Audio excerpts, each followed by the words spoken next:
A final da Copa do Brasil entre Flamengo e Atlético Mineiro já começou. Teve entrevista do presidente Rodolfo Landim provocando o time mineiro, falando que o time mineiro chora. Já a gente vai falar sobre isso.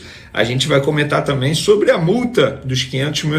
O Corinthians pagou ou não ao Flamengo? Como é que está essa situação? Flamengo tem desfalque que não estava previsto, pelo menos ninguém lembrava que poderia ser desfalque, e tem desfalque para o primeiro jogo da final da Copa do Brasil, além do Bruno Henrique. E tem mais um jogador que provavelmente será desfalque também, e eu estou falando desses dois jogadores do time titular da equipe rubro-negra. E teve também zagueiro do Botafogo indo ao CT do Flamengo, Ninho do Urubu. Isso tudo e muito mais no vídeo de agora. Vamos lá, galera. Vamos falar desse zagueiro do Botafogo que foi ao CT do Flamengo. Na verdade, esse zagueiro do Botafogo, ele pertence ao Flamengo. É o zagueiro Pablo, é isso mesmo, que não entra em campo, galera, desde o dia 21 de abril.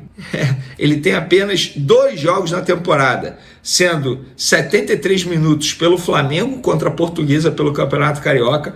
Depois ele foi emprestado ao Botafogo até dezembro desse ano. Flamengo e Botafogo estão dividindo o salário dele. Ele foi relacionado no dia 18 de abril contra o Atlético Goianiense, entrou em campo pelo Botafogo no dia 21 de abril, ficou 28 minutos em campo, se machucou e de lá para cá, nunca mais foi relacionado. Eu vejo fotos dele treinando normalmente, mas pelo visto não está nos planos do Alvinegro. E ontem, segunda-feira, ele foi ao CT Ninho do Urubu, uma informação publicada primeiro pelo perfil Flabase, e nós confirmamos.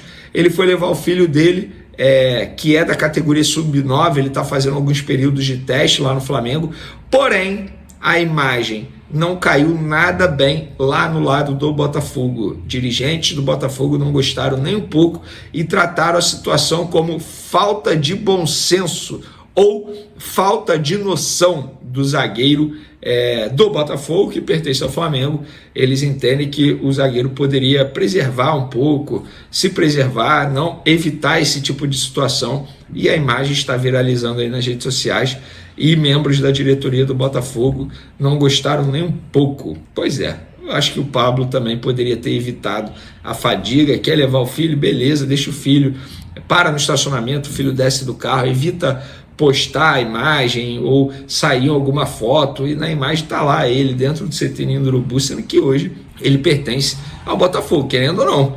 Ele tem contrato com o Botafogo, ele é jogador do Botafogo, por empréstimo, beleza, mas é jogador do Botafogo. Mas, pelo visto, ele não pensa assim. Vamos falar do Corinthians, porque o Corinthians, enfim, pagou ao Flamengo. E a informação do Pix caindo na conta, o Pix chegou, o Flamengo reconheceu o pagamento de R$500 mil pela escalação de Hugo Souza no último domingo, às 13h26. Foi exatamente quando o Flamengo reconheceu o pagamento, o famoso 1h26 da tarde dessa terça-feira. Então o Corinthians, até o momento, não deve mais nada ao Flamengo. Porém, se o Corinthians quiser comprar o Hugo Souza junto ao Flamengo, tem o valor da opção de compra que pode ser exercido até o dia 30 de novembro, à vista de 800 mil euros por 60%, ou de maneira parcelada em 4 vezes, 4 parcelas iguais, desde que o Flamengo aceite o fiador, o garantidor, independentemente da nomenclatura aí.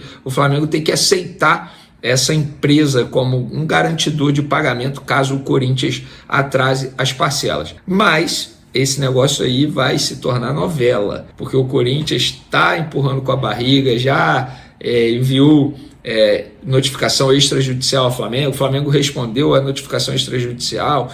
Então isso aí vai dar pano para manga, mas até o momento o Hugo Souza pertence ao Flamengo, está emprestado ao Corinthians, tá? E é assim, se mudar a situação, obviamente a gente vai noticiar aqui no canal Vene Casagrande. Falando sobre a final da Copa do Brasil, antes de falar da final da Copa do Brasil, só uma informação: o próximo jogo do Flamengo é nesse sábado contra o Juventude. O jogo estava marcado para acontecer 7 horas da noite no Maracanã, mas a CBF alterou o horário do jogo para 4h30 da tarde. Segundo a CBF, na justificativa que está lá no site, foi um pedido da emissora que detém os direitos de transmissão, no caso, a Globo. A Globo pediu, a CBF aceitou, acatou e botou o jogo para 4h30 da tarde no sábado, tá, pessoal? Então, Anota aí na sua agenda para você não perder.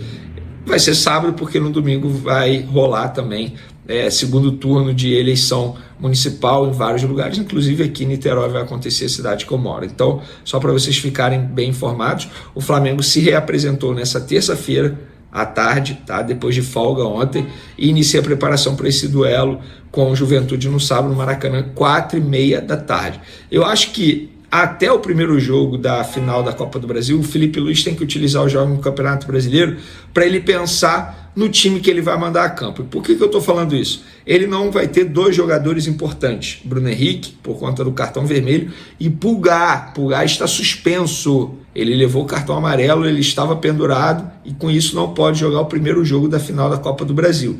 Além do mais, ele provavelmente não terá o De La Cruz à disposição. Enquanto a gente grava esse vídeo aqui, o De La Cruz está no hospital realizando exames médicos para saber a gravidade da lesão muscular, que ele sentiu dores no jogo contra o Corinthians e foi substituído por Alcaraz. Então, e a preocupação internamente no Flamengo dessa lesão ter sido grave. Eles sabem que tem lesão, eles só querem saber a gravidade da lesão. E estamos falando aí de cerca de 2 semanas para ele se recuperar. E se a lesão de fato for grave, ele preocupa até mesmo para o segundo jogo, marcado para o dia 10 de novembro. Então, a ver, assim que sair o resultado do exame médico, a gente vai publicar primeiro no Twitter, @VeneCasagrande, depois no Instagram, também @VeneCasagrande, e consequentemente aqui no canal Vene Casagrande. E aí, o Felipe Luiz ele tem que pensar em como ele vai armar esse time. Por exemplo, no lugar do Pulgar, eu não pensaria no Alan. Eu pensaria no Léo Ortiz fazendo a função no Pulgar e botaria Fabrício Bruno ao lado do Léo Pereira na zaga.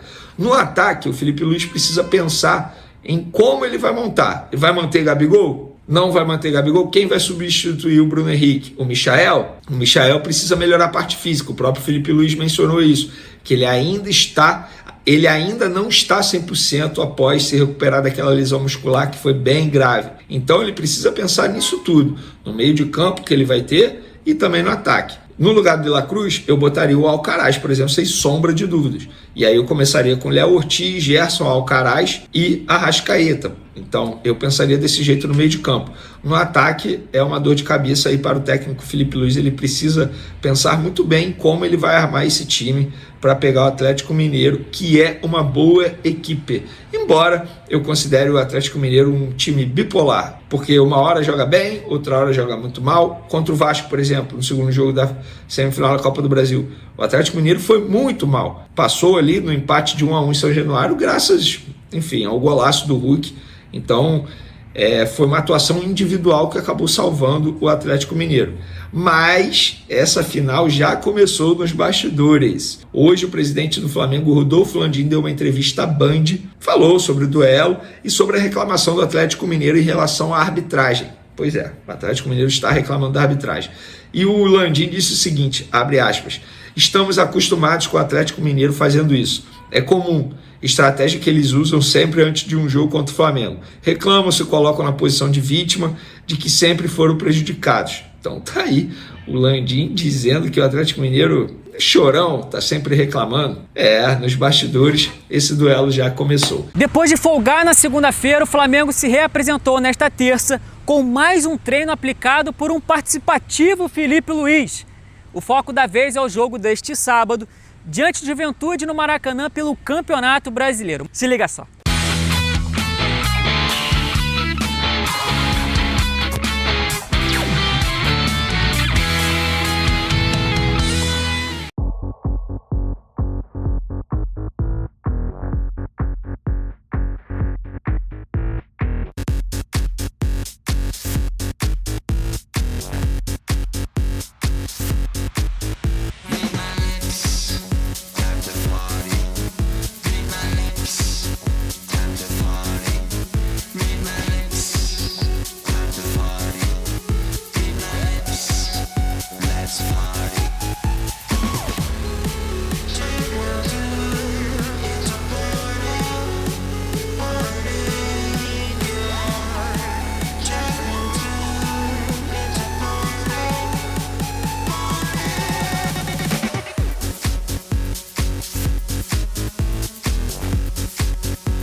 Tão participativo, Filipe Luís saiu do treino suando, como se tivesse voltado aos tempos de jogador.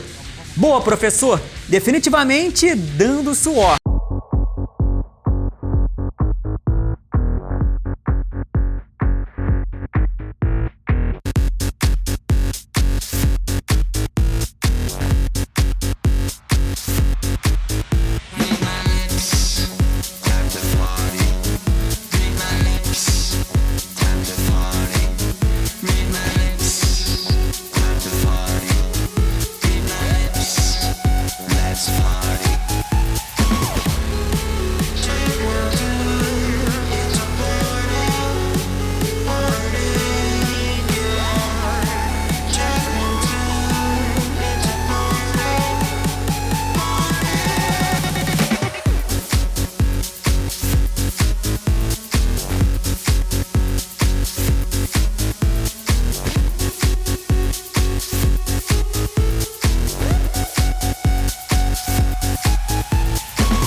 Vai!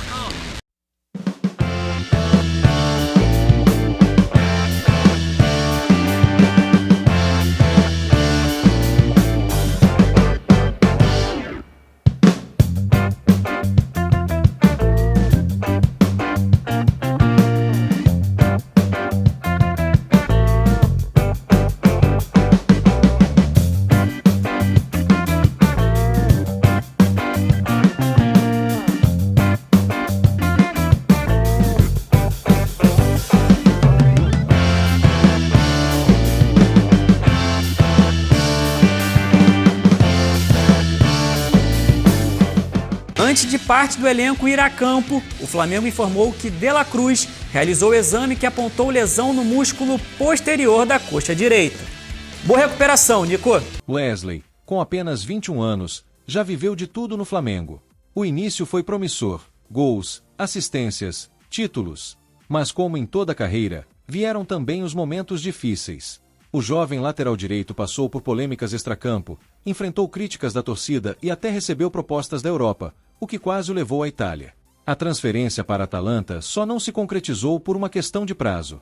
E o que fez Wesley? Voltou ao Flamengo com força total e se firmou como titular absoluto ao lado de Filipe Luís. O potencial de Wesley sempre foi claro, tanto que, no começo do ano, o diretor executivo de futebol do Flamengo, Bruno Spindel, reforçou a confiança que o clube deposita no jogador. Mesmo sem conseguir se destacar sob o comando de Tite na seleção brasileira, foi no Flamengo que Wesley encontrou seu espaço. E ele não apenas jogou, mas foi fundamental no esquema tático montado por Filipe Luís. Com 2 gols, 3 assistências e 3 títulos em 101 jogos, o jovem lateral direito se firmou como uma peça importante para o time, e seu objetivo agora é buscar futuras convocações para a seleção. Nas redes sociais, Wesley já começa a sentir o carinho da torcida, e dentro de campo, mostra segurança e consistência. Sua performance no Campeonato Brasileiro foi tão sólida que ele foi destacado como atleta sub-23 com o melhor índice de atuações em todas as posições. Com a moral em alta, Wesley decidiu se aprimorar ainda mais, contratando um fisioterapeuta particular e uma analista de desempenho para ajudá-lo a alcançar seu máximo potencial. Wesley é a prova viva de que, com determinação e trabalho duro, é possível superar qualquer obstáculo. Sua jornada no Flamengo está longe de acabar, e com certeza, ele ainda terá muitos momentos para brilhar, tanto no clube quanto, quem sabe, na seleção brasileira.